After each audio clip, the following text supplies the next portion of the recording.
कि आदरणीय बड़े भाई सनी जी, आप वर्तमान में झारखंड की राजनीति के जो परिदृश्य देख रहे हैं उसमें जेबी केसेस को कहाँ पा रहे हैं?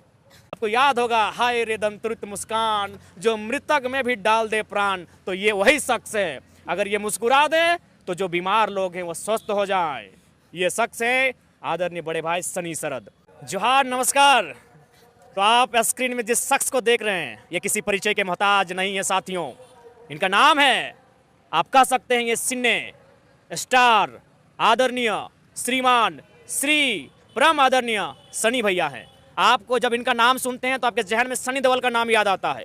उनका 2.5 किलो का हाथ प्रसिद्ध था, लेकिन इनका दिमाग उससे भी तेज है। ये बहुत शानदार व्यक्ति हैं और इनके तीखे सवाल अक्सर राजनेताओं के होश उड़ा देते हैं। तो फिलहाल आपके बीच, आपके स्क्रीन में जिस शख्स को आप देख रहे हैं, इनकी खासियत है तीखे सवाल, एक जानकार, एक सूझबूझ और एक विवेक, एक विचारवान व्यक्ति, और सबसे विशेष बात इनकी मनमोहक स्माइल। आपको याद होगा, हाय रे दंतुरित मुस्कान जो मृतक में भी डाल दे प्राण, तो ये वही शख्स है। अगर ये मुस्कुरा दे तो जो बीमार लोग हैं वो स्वस्थ हो जाए। ये शख्स है आदरणीय बड़े भाई सनी सरद। इनसे हमारा सवाल होगा कि आदरणीय बड़े भाई सनी जी, आप झारखंड की राजनीति के जो परिदृश्य देख रहे हैं उसमें जेबी केसेस को कहाँ पा रहे हैं? बिल्कुल, देखिए इसका जवाब दूंगा, लेकिन मेरे लिए आप इतने अच्छे अच्छे शब्दों का प्रयोग किए उसके लिए बहुत शुक्रिया। मैं कोई स्टार नहीं हूँ, मैं गांव का बहुत ही साधारण सा व्यक्ति हूँ और सनी देओल से मेरी कोई तुलना नहीं है। क्योंकि मेरे बड़े भैया का नाम शशांक था, तो शशांक का मतलब चांद होता है। तो फिर हम हुए तो फिर वो सोचे कि चांद और सूरज, तो फिर वो सनी रख दिए, तो इस हिसाब से नामकरण हुआ। क्योंकि आप देखिए कि बच्चों के नाम रखने में आजकल बहुत, चूँकि मेरी बेटी भी अभी हुई है, एक धोनी की जो बेटी हुई, तो अब जीवा उसका नाम रखा गया। तो अब बहुत लोग अपने हिसाब से उसका ये गन्ना कि आखिर जीवा क्यों रखा गया। तो धोनी की पहचान है कि वो हर बाजी को पलट देते हैं। जब बाजी लिखकर उसको पलटिएगा तो वो जीवा लिखाएगा, तो उसी से वो जीवा शब्द बना है। मैं अपनी बेटी का नाम सीवी रखा हूँ, सीवी का ऐसे नाम है।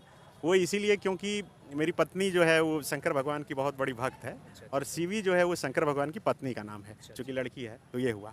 अब आपका सवाल है कि जेबी केसेस का क्या भविष्य है। तो देखिए, कोई भी हम जो द फॉलोअप है, जब से शुरुआत हुआ है, आपने देखा होगा शुरू से ही हम लोग छोटे बड़े आंदोलन कवर करके ही आज यहाँ तक पहुँचे हैं। हम लोग के जितने भी 10 लाख 15 लाख जो भी सब जगह मिलाकर जो सब्सक्राइबर हैं वो यही हैं।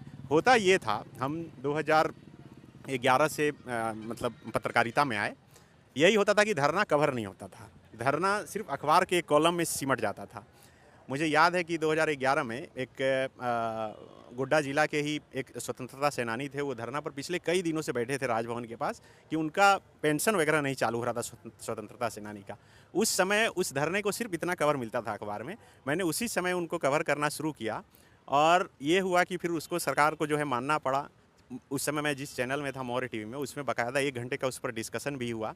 दीपिका पांडे जो विधायक है, उनके पिताजी अभी अरुण पांडे जो निधन कर गए, वो उस मामले को फिर उठाए और वो फिर आगे बढ़ा। तो कहने का मतलब ये था कि जिस चीज़ को पत्रकारिता में छोड़ दिया जाता था कि अरे ये तो धरना प्रदर्शन है, लेकिन धरना प्रदर्शन को ही मूल पत्रकारिता बनाकर हम लोग काम करना शुरू किए।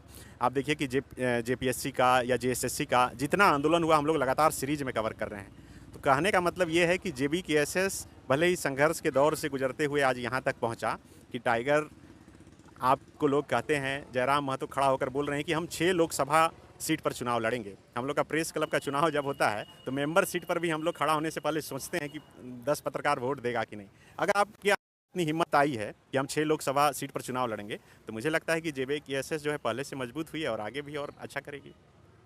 तो ये आप देख रहे थे, एक बहुत ही सरल, सूझबूझ और सौम्य तरीके से अपनी बातों को रखने वाले और साथ ही साथ तीखे सवाल करने वाले आज सनी भैया जेबी केसेस के भविष्य को लेकर अपनी राय को बिल्कुल बेबाक ढंग से रखा।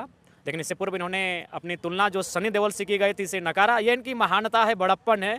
बाकी सनी देओल अगर बल से थे तो ये भी दिमाग से हैं। बहुत शानदार इनका विवेक रहा है। इनके विवेक के आगे बड़े बड़े नेता नतमस्तक हो जाते हैं कि ऐसे सवालों का सृजन इस किस मस्तिष्क से कोने से करते हैं। तो ये हमारे प्रेरणा के स्रोत भी हैं। पत्रकारिता में होना और प्रेरणा का स्रोत होना दोनों अलग विषय है।